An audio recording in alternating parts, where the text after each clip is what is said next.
महाराष्ट्र की राजधानी मुंबई में पीठासीन अधिकारियों का राष्ट्रीय सम्मेलन आयोजित हुआ।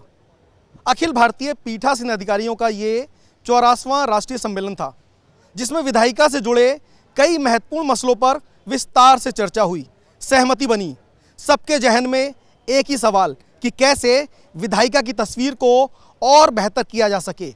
मजबूत लोकतंत्र हेतु विधायिका को अधिक जिम्मेदार, जवाबदेह और उत्पादक बनाने जैसे कई पहलुओं पर गंभीर मंथन हुआ। इसके अलावा भी बहुत से मुद्दे जिस पर तर्कपूर्ण चर्चा हुई और राय बनी, यही सब कुछ समझने का प्रयास इस खास रिपोर्ट में। स्वस्थ लोकतंत्र के लिए चर्चा और संवाद जरूरी है। वैचारिक असहमति होने के बावजूद संसद और विधान मंडलों में सदस्यों के बीच विचार विमर्श होगा, तभी जनता की समस्याओं का हल होगा। प्रजातांत्रिक मूल्यों की रक्षा एवं विधायिका के प्रति जन आस्था को मजबूत करने को लेकर महाराष्ट्र की राजधानी मुंबई में पीठासीन अधिकारियों के राष्ट्रीय सम्मेलन का आयोजन किया गया। मुंबई में अखिल भारतीय पीठासीन अधिकारियों का ये 84वां राष्ट्रीय वार्षिक सम्मेलन था। देश भर के राज्यों के विधायी निकायों के पीठासीन अधिकारियों का सम्मेलन विधायी कार्यों पर व्यापक विमर्श के साथ साथ विकास के कई अभिनव प्रयोगों के लिए भी याद किया जाएगा। लोकसभा अध्यक्ष ओम बिरला की अध्यक्षता में पीठासीन अधिकारियों के इस राष्ट्रीय सम्मेलन में लोकसभा, राज्यसभा सहित विभिन्न राज्यों और केंद्र शासित प्रदेशों के विधान मंडलों के अध्यक्ष, उपाध्यक्ष और विधान परिषद के सभापति, उपसभापति सहित राज्यों के सचिवों और सांसदों ने हिस्सा लिया। सम्मेलन में आए सभी प्रतिनिधियों ने लोकतंत्र को और सशक्त बनाने के मकसद और लोकशाही संस्थाओं के प्रति जनता में विश्वास मजबूत बनाने में विधायकों की भूमिका, बदलते समय में कानून और संसदीय प्रणाली में सुधार, संसदीय पद्धति और प्रक्रियाओं की बारीकियों के साथ साथ संसदीय लोकतंत्र के ज्ञान और समझ को बढ़ावा देने सहित कई अहम मुद्दों को लेकर सम्मेलन में 2 दिनों तक मंथन का दौर चला।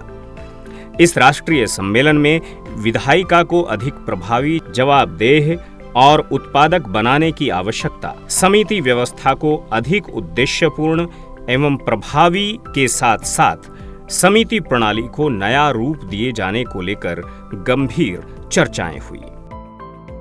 सम्मेलन के पहले दिन भारत के विधायी निकायों के सचिवों के 60वें सम्मेलन का आयोजन हुआ। देश भर के राज्यों से आए सभी सचिवों ने विधान मंडलों के सदस्यों की सदन में जनहित के मुद्दे उठाने की प्रभावी भूमिका, अनुसंधान, संदर्भ सहित सूचना सेवा की उपादेयता के अलावा विधान मंडलों में अत्याधुनिक प्रौद्योगिकियों का उपयोग करने के संबंध में अपने विचार रखे।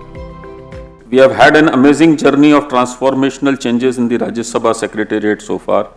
I am confident that this conference will serve as an excellent platform for productive brainstorming and knowledge sharing. I am also keen to listen to your views on various agenda topics.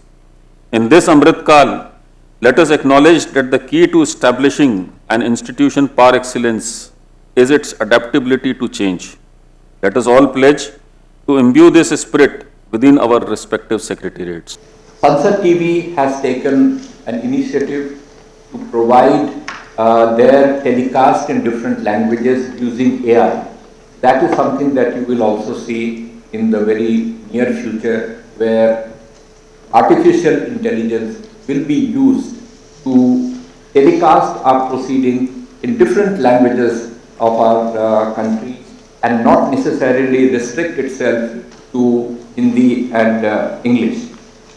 So these are some of the initiatives that the Parliament has taken in recent times.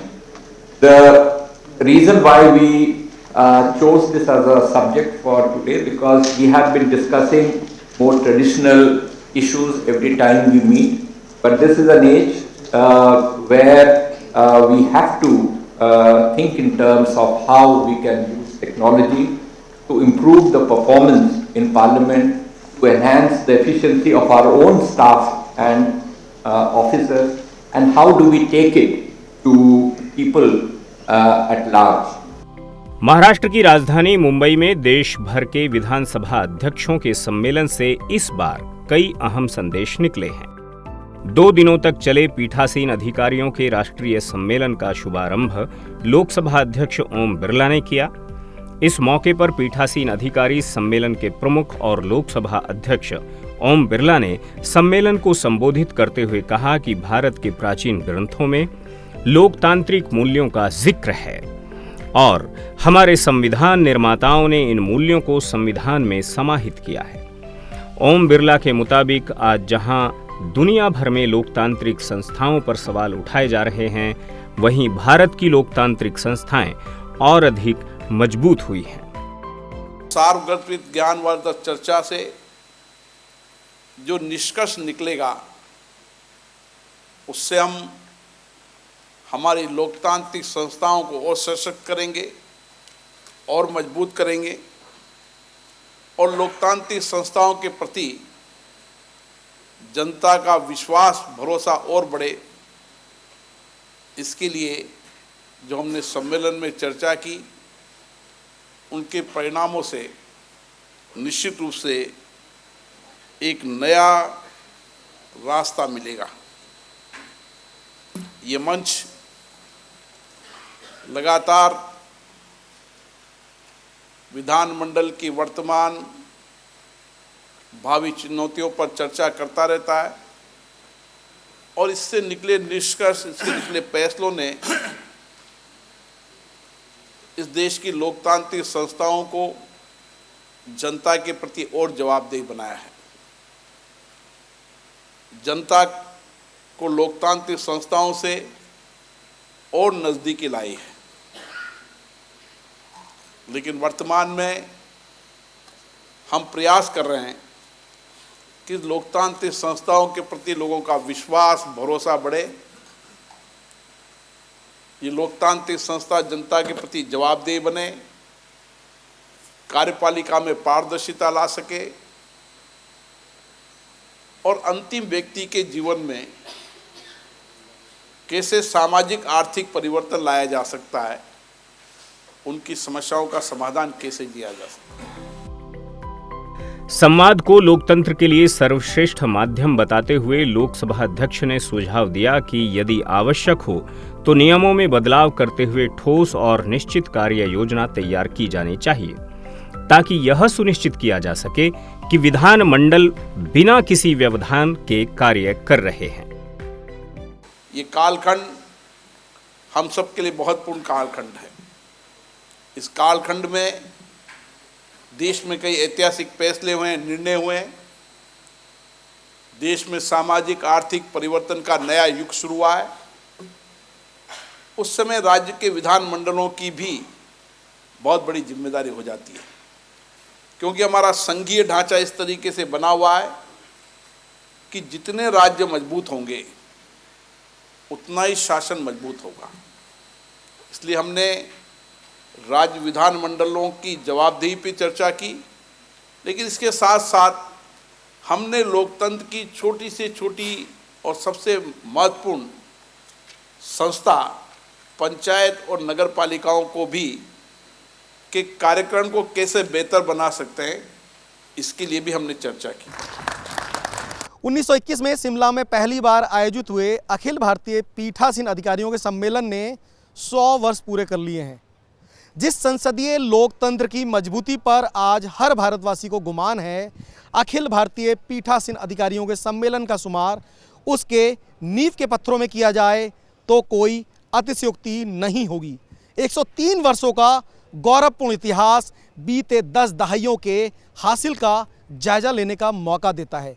तो इस दौरान मिली सीख से संसदीय लोकतंत्र को और मजबूत करने का ये अवसर भी प्रदान करता है। अधिकारियों के सम्मेलन को उपराष्ट्रपति और राज्यसभा के सभापति जगदीप धनखड़ ने भी संबोधित किया।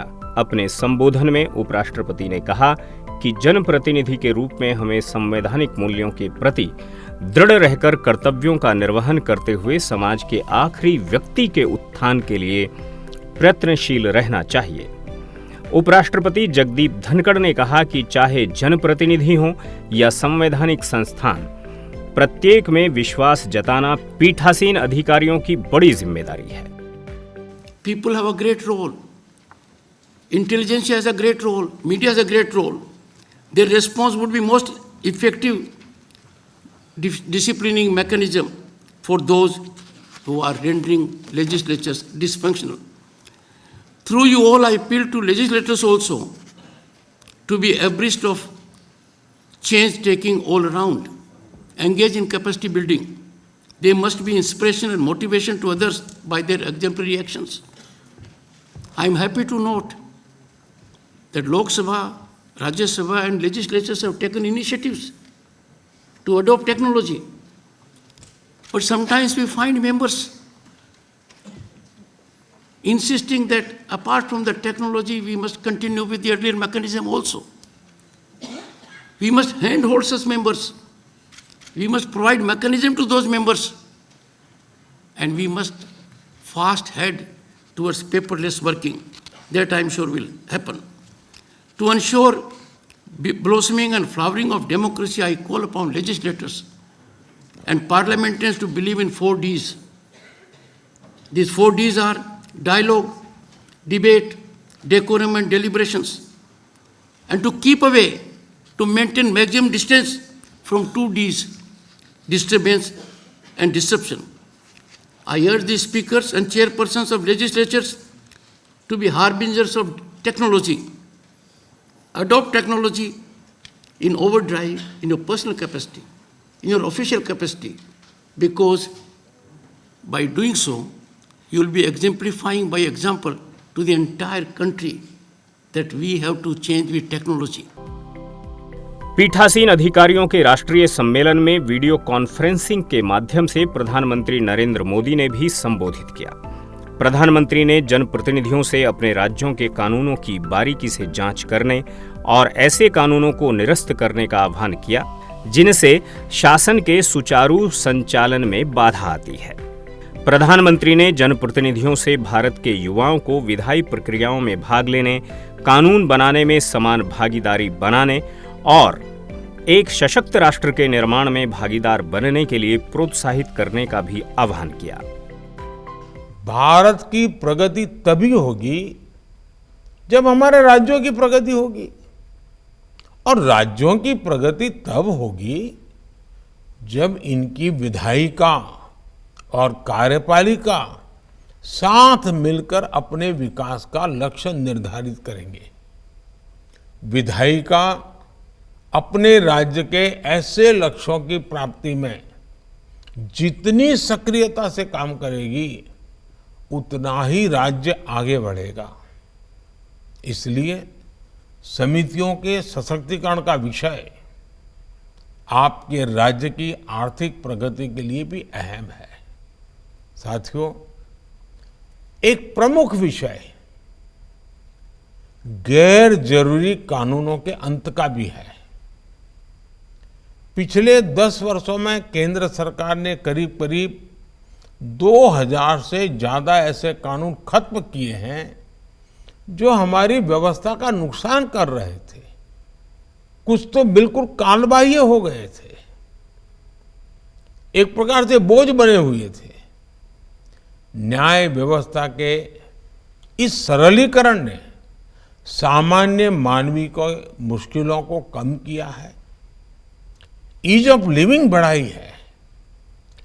पीठासीन अधिकारियों के रूप में अगर आप ऐसे कानूनों का अध्ययन करवाएं, उसकी सूची बनाएं और अपनी अपनी सरकारों के ध्यान आकर्षित करें, कुछ जागरूक विधायकों का ध्यान आकर्षित करें, तो हो सकता है कि बढ़ चढ़ करके काम करने के लिए सब आगे आएंगे।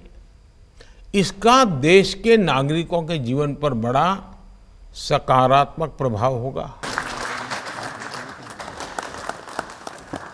1921 में शिमला में पहली बार आयोजित हुए अखिल भारतीय पीठासीन अधिकारियों के सम्मेलन ने 100 वर्ष पूरे कर लिए हैं। जिस संसदीय लोकतंत्र की मजबूती पर आज हर भारतवासी को गुमान है, अखिल भारतीय पीठासीन अधिकारियों के सम्मेलन का शुमार उसके नींव के पत्थरों में किया जाए तो कोई अतिशयोक्ति नहीं होगी। 103 वर्षों का गौरवपूर्ण इतिहास, बीते 10 दहाइयों के हासिल का जायजा लेने का मौका देता है। तो इस दौरान मिली सीख से संसदीय लोकतंत्र को और मजबूत करने का ये अवसर भी प्रदान करता है। अधिकारियों के सम्मेलन को राज्यसभा के उपसभापति हरिवंश ने भी संबोधित किया। अपने संबोधन में हरिवंश ने कहा कि सम्मेलन के लिए चुने गए विषय वर्तमान संदर्भ में बहुत प्रासंगिक हैं। राज्यसभा के उपसभापति के मुताबिक अनुशासन और शालीनता का मुद्दा वर्षों से पीठासीन अधिकारियों के लिए एक बड़ी चुनौती रहा है। बिना व्यवधान के विधायिका में कामकाज कैसे बेहतर हो और समितियों की भूमिका कैसे और निर्णायक और महत्वपूर्ण हो, इस पर गंभीर चर्चा हुई। लगभग 1.5 दर्जन के आसपास वक्ताओं ने भाग लिया। ये संख्या कुछ आगे पीछे हो सकती है। हमने सबको सुना। मैं कह सकता हूं कि ये बड़े महत्वपूर्ण सुझाव आए और हमारे राज्यसभा के आदरणीय चेयरमैन की चिंता और सरोकार के ये सवाल रहे हैं। वो बहुत गंभीरता से इन चीज़ों पर सोचते हैं और कैसे ये स्थिति बेहतर हो, इस पर लगातार काम करते हैं। उनके साथ काम करने के अनुभव के आधार पर मैं आपसे ये कह सकता हूँ। हमारे अलग अलग राज्यों से आए माननीय स्पीकर या माननीय चेयरमैन विधान परिषद या अन्य वक्ताओं ने कैसे वहाँ इनोवेटिव प्रयोग हो रहे हैं, क्या बेस्ट इनोवेटिव एफर्ट्स हो रहे हैं, यह सब शेयर किया। उनके चैलेंजेस क्या हैं, इस पर भी बात हुई। निश्चित रूप से आने वाले दिनों में मुंबई में हुए इस संवाद का सकारात्मक असर दिखना चाहिए। पीठासीन अधिकारियों के राष्ट्रीय सम्मेलन की मेजबानी कर रहे महाराष्ट्र विधानसभा के अध्यक्ष राहुल नार्वेकर ने कहा कि मुंबई में सभी पीठासीन अधिकारी नई ऊर्जा के साथ राष्ट्र निर्माण का संकल्प ले रहे हैं। राहुल नार्वेकर ने कहा कि कई चुनौतीपूर्ण क्षणों के बावजूद ओम बिरला के द्वारा लोकसभा की कार्यवाही के कुशलतापूर्वक संचालन से अन्य पीठासीन अधिकारियों को अपने अपने सदनों के कामकाज को संचालित करने के लिए निरंतर मार्गदर्शन और प्रेरणा मिलती रही है। यदि रिप्रेजेंटेटिव सही मायने में अपना काम करे, योग्य तरीके से अपना काम करे, तो उसका लाभ जनता को होता है। और इसीलिए प्रिसाइडिंग ऑफिसर्स के ऊपर इस पार्लियामेंट्री डेमोक्रेसी में सामान्य व्यक्ति का विश्वास और अधिक करने की जिम्मेदारी होती है। और प्रिसाइडिंग ऑफिसर्स ऐसे कॉन्फ्रेंस में आकर अपनी डिबेट्स में, डिस्कशंस में, डेलिब्रेशन में बेस्ट पार्लियामेंट्री प्रैक्टिसेस डिस्कस करते हैं, उन्हें अडॉप्ट करते हैं और अपने अपने राज्य में, अपने अपने असेंबलीज में इनको इंप्लीमेंट करके सामान्य व्यक्ति को न्याय देने का काम पीठासीन अधिकारियों द्वारा होता है। सम्मेलन को महाराष्ट्र विधान परिषद की उपसभापति डॉक्टर नीलम दिवाकर गोरहे ने भी संबोधित किया। डॉक्टर नीलम गोरहे ने कहा कि बहुलता का विचार भारतीय परंपराओं को चिन्हित करता है। उनके मुताबिक देश भर के पीठासीन अधिकारियों का इस बार महाराष्ट्र के मुंबई में यह आयोजन बेहद महत्वपूर्ण है। Especially, I would like to mention, sir, Dr. Dhankar ji has mentioned 4 Ds: dialogue, debate, deliberation, and decorum, which will be very helpful for us to remember whenever we will be having sessions and whenever we are having any representation in various forums, whether it is in the public places or whether it is with the media. It is heartening to note that the level and depth of the debate over the past 2 days has been most satisfying. Future AI POC meets will be similarly productive like AI POC 84. I am confident along with this, the resolutions are going to be a milestone, and I am sure that the Mumbai Declaration will be of importance as a very historical milestone in our parliamentary history. Mumbai में आयोजित पीठासीन अधिकारियों के सम्मेलन से जुड़ी इस खास प्रस्तुति में वक्त हो चला है एक छोटे से ब्रेक का। ब्रेक से जब वापस आएंगे तो दिखाएंगे कुछ और पहलू। बने रहिए संसद टीवी के साथ।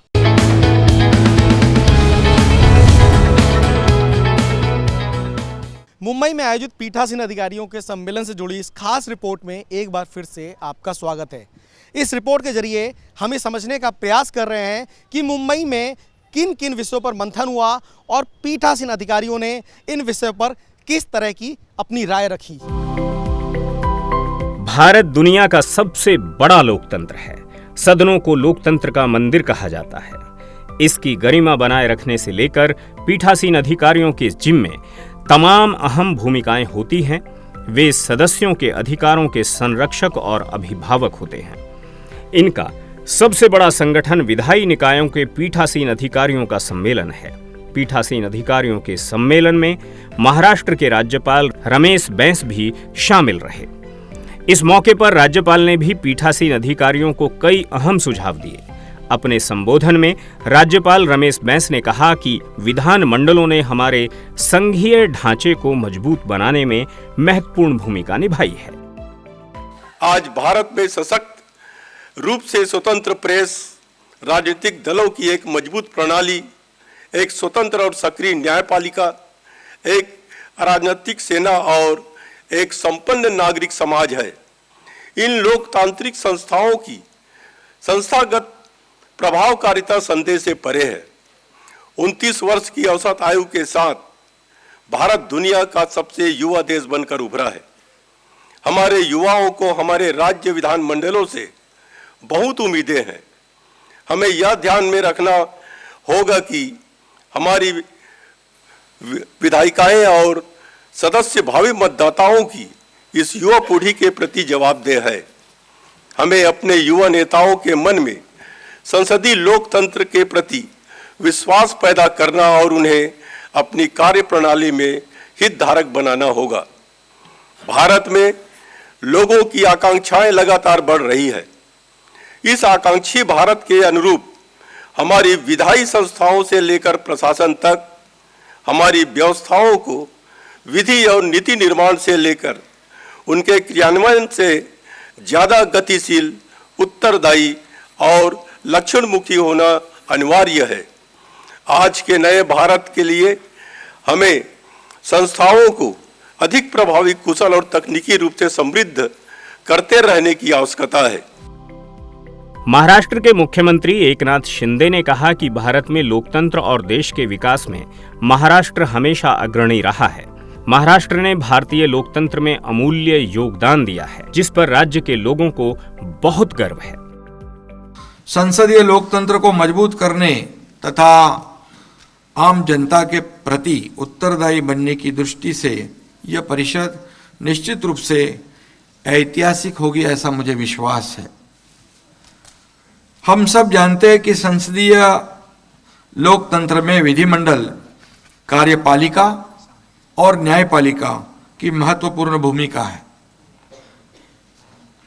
कार्यपालिका और न्यायपालिका की भूमिका के साथ साथ सबसे बड़ी जो भूमिका है वह विधिमंडल की है, यह हम सब जानते हैं। भारत में संसदीय लोकतंत्र की प्रगति में महाराष्ट्र की भी बड़ी भूमिका रही है। कई सम्मान भी महाराष्ट्र को प्राप्त हुए हैं। पीठासीन अधिकारी सम्मेलन को संबोधित करते हुए महाराष्ट्र के उप मुख्यमंत्री देवेंद्र फडणवीस ने कहा कि किसी भी सदन के पीठासीन अधिकारी सभा के नियमों, शक्तियों और विशेषाधिकारों के संरक्षक हैं और इस तरह संसदीय लोकतंत्र में उनकी भूमिका बेहद महत्वपूर्ण है। हमारे लोकतंत्र में हमारे लेजिस्लेचर की एक बहुत बड़ी भूमिका है और जैसे हमारे प्रधानमंत्री जी कहते हैं कि भारतीय लोकतंत्र की जननी है और हम लोग सभी जानते हैं कि जिस राम राज्य की परिकल्पना महात्मा गांधी जी ने की थी वो भी एक लोकतांत्रिक राज्य था, जिस राज्य में जो राजा है वो ट्रस्टी के रूप में राज्य संभाल रहा है और समाज का जो अंतिम व्यक्ति है उसकी बात को भी उतना ही महत्व है जितना समाज की पहली पंक्ति में बैठा हुआ व्यक्ति। तो ये लोकतंत्र की परिकल्पना राम राज्य से हमारी शुरू होती है। डॉक्टर बाबा साहेब आम्बेडकर हमेशा ये कहते थे कि जिस समय पश्चिमी दुनिया एक संघर्षशील जीवन जी रही थी उस समय हमारे भारत में पूरे तरीके से विकसित सभ्यता लोकतांत्रिक जीवन जी रही थी। पिछले कुछ वर्षों में भारत में विधायी निकायों के पीठासीन अधिकारियों का सम्मेलन एक ऐसे मंच के रूप में विकसित हुआ है जो भारतीय विधानमंडलों के बदलते स्वरूप के साथ तालमेल बनाए हुए है। इस सम्मेलन में राज्यों की विधानसभाओं के अध्यक्ष, विधान परिषद के सभापति, राज्यसभा के सभापति और उपसभापति और लोकसभा अध्यक्ष शामिल होते हैं। पीठासीन अधिकारियों का संविधान, सदन एवं जनता के प्रति दायित्व जैसे अहम विषयों पर चर्चा होती है, जो लोकतांत्रिक आदर्शों के लिए आज दुनिया भर में अपनी पहचान को और प्रखर कर रहा है। 2 दिवसीय राष्ट्रीय सम्मेलन में कई अहम सत्रों का भी आयोजन किया गया, जिसमें पीठासीन अधिकारियों ने अपनी बातें रखी। सम्मेलन के इन सत्रों में हिस्सा ले रहे सदस्यों ने जनता को सीधे विधानमंडलों से जोड़ने के साथ साथ सभा की कार्यवाही की उत्पादकता और सभाओं में सार्थक चर्चाओं को लेकर अहम सुझाव दिए। कमेटियां आमतौर पर टूर पर जाती हैं। हमने एक प्रोविज़न किया है कि कोई भी कमेटी किसी भी प्रदेश के अंदर स्टडी टूर पर जाएगी तो पहले उस प्रदेश से, वहाँ के माननीय स्पीकर से या कमेटी के अध्यक्ष से परमिशन लेकर के, उनसे तालमेल करके तब कमेटी जाएगी, वरना सैर सपाटे के लिए कोई कमेटी नहीं जाएगी। इसके ऊपर हमने थोड़ी सख्ती बरती है, जिसके परिणाम भी अच्छे आए हैं। जो कमेटियाँ जाती हैं फिर वो जाने के बाद, वापसी आने के बाद फिर वो अपनी रिपोर्ट देती हैं कि हमने उस कमेटी की जो हमारा टूर था उसके अंदर हमने क्या क्या कार्य किए। कमेटी की तरफ से हर विषय को अगर हर समय महत्व दे के हम देख लेते हैं, बात करता है, और ज़्यादातर समय सारे विधायक, सारे सांसद अगर कमेटी के काम में ही हम लगते हैं तो जरूर इस पार्लियामेंट या विधानसभा का जो मकसद है, जो उद्देश्य है, ये पूर्ण हो जाएंगे। सिर्फ असेंबली के नियमों की बात नहीं, वो तो एक लगाया वो तो जानकारी दी, लेकिन हमारा बिहेवियर क्या होना चाहिए, हमारा टाइम मैनेजमेंट क्या होना चाहिए, हमें काम किस ढंग से करना चाहिए, अलग अलग तज्ञों को लाए हम, संविधान क्या है, हमें बजट रीडिंग कैसे करना चाहिए। ये अलग अलग ट्रेनिंग के कारण सर बहुत सारी उनमें बदलाव भी आया है, बहुत अच्छा एक एनवायरनमेंट भी बना है। और सर इसलिए मैं कह सकता हूँ कि एक भी बार हमें एडजॉर्न नहीं करना पड़ा।